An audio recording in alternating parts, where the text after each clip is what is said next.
three had received a strange message. They were invited to a Christmas dinner on December 24th. There, seated each one on one side of the table, they could not stop looking at each other with curiosity.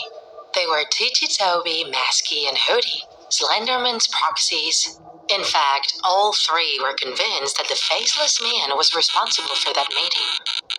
Who else would know where to find them? Who would dare to bring three people like them together? They had all doubted the veracity of the summons, but since none of them had anything to lose, they agreed. They entered that abandoned ship very alertly. They were armed and did not trust the others at all. After all, they had all done terrible things and were capable of anything.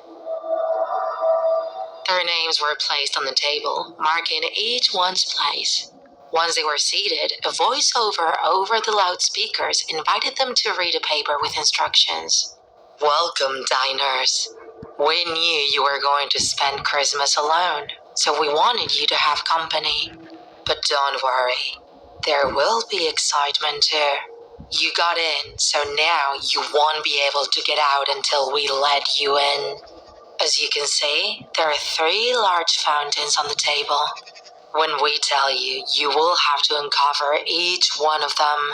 And here comes the interesting part. Some of the food is poisoned, so it's up to you to live or die. Not eating is not an option. At that moment, they looked at each other, puzzled.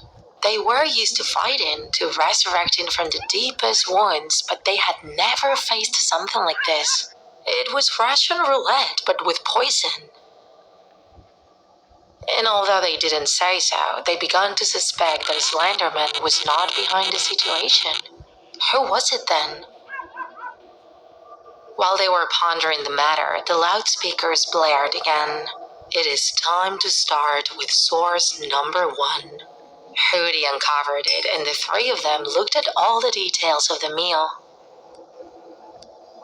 It looked perfectly normal. Nothing seemed to indicate that it was in bad shape. Teachy Toby went first, grabbed the spoon, and poured some of the food onto his plate. Without hesitation, he put it in his mouth and swallowed. The other 2 watched him, waiting for something to happen, but nothing did. Next was Hooty, who chopped up some of the chicken and also stuffed it into his mouth without thinking. Masky thought about it more. Behind that mask was hiding fear after a long time without feeling it. But his doubts were not pleasing the organizers of the meal, who immediately reproached him for waiting over the loudspeakers. Masky finally ate, and the 3 of them stood perfectly still. What were they to expect? Would one of them start to feel really sick? The seconds ticked by and nothing changed. They waited for about 15 minutes. Time was running slow, and they wished they had not accepted the invitation. When the 15 minutes were up, the voice encouraged them to eat from the second plate. When they lifted it, they saw that it was a multitude of vegetables. Now the 3 of them did it quickly. Better to avoid waiting and suffering. Within seconds, Teachy Toby began to cough. He was very red and could hardly breathe, and the other 2 looked at him but did not help him. They didn't know what to do. Then the voice appeared again and said, Teachy, do you want to stay for dinner or leave? He hesitated for a few seconds but chose to stay until the end. Meanwhile, the coughing did not stop and he was breathing with increasing difficulty. By the time the voice ordered them to eat from the 3rd course, seeing Teachy like that, they knew it was real. They grabbed the spoon and began to eat. 2 minutes passed and it seemed that nothing new was happening. But the voice appeared again. Your mate has to eat. If he doesn't, you must make sure he does. Teachy Toby was unconscious, so they would have to feed him. They looked at each other and nodded, as if giving the okay to the instructions. They approached, and Hooty pulled his black mask away from his mouth as Masky stuffed food into it. At that moment, Teachy woke up and stuffed each of them as 2 men manhandled them from behind. It was a trap, and now they knew who was responsible. How would Christmas dinner end?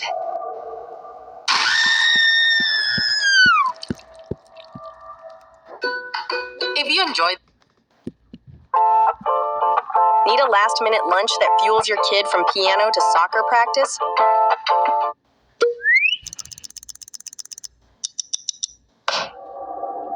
Tic-tackers, you may recall that in the first chapter of this Christmas dinner, things were really bad. Teachy-Toby had set up Masky and Hooty, who ended up tied to a chair and with an open wound in their side. The two, though they didn't say it verbally, were cursing themselves inside. How had they been so stupid as to trust a killer? It was clear that this invitation was a double-edged sword, but since they had a Slenderman in common, they were all hopeful that for once it wasn't all about killing and fighting. But they were there and they had to find a way to survive. Were they going to trust each other to defeat Teachy-Toby, or were they going to act separately? They were both thinking about it as they analyzed everything around them. This in just 30 seconds because Teachy kept circling around their chairs. It was clear that he was up to something, so everyone was very alert. And suddenly, the voice begins to play again. I see you've already figured out that you're not friends and this is not a normal Christmas meal. Now it remains to find out how you're going to manage to get out of there alive. The three looked at each other and even Teachy-Toby looked puzzled. That caught Masky's attention, who began to think that maybe he had simply defended himself.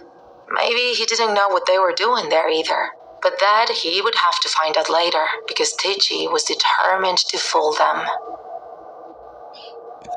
An unfamiliar voice came on this time. Let's get on with the game. One of the three of you knows what you're doing in this place. You must guess who it is. If you guess, I will confirm it and you will have to force him to talk. But I'm warning you that it will be difficult for him to do so. You have 20 seconds to think about it. The three of them turned to look at each other, but time was running fast and some of them still did not have a clear idea. After what happened, Masky and Hooty said that Teachy-Toby was the one who was aware of what was going on. Teachy said it was Hooty who knew everything. No one gave them an answer. Everything was silent. Teachy was the only one who had his hands untied, but he still wasn't trying to kill his buddies. That was the strangest thing.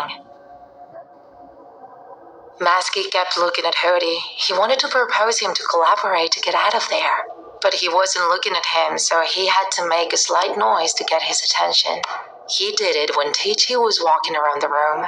So Hooty agreed, and they got as close together as possible. They were already quite close together, so the difference wasn't noticeable, but it did allow them to untie each other. Hooty was the first to get free and then untied Masky. This with extreme care, so much so that Teachy-Toby was not aware of anything until the other two pounced on him. Surprisingly, the two men who had tied them up had done absolutely nothing to prevent it. It was clear that it was in the organizers' plans that they would beat each other up. And the worst part was being taken by Teachy-Toby, who was already bleeding all over his face and barely opening his eyes. Hooty was totally out of control. He wanted to kill him, and that's why he kept hitting him.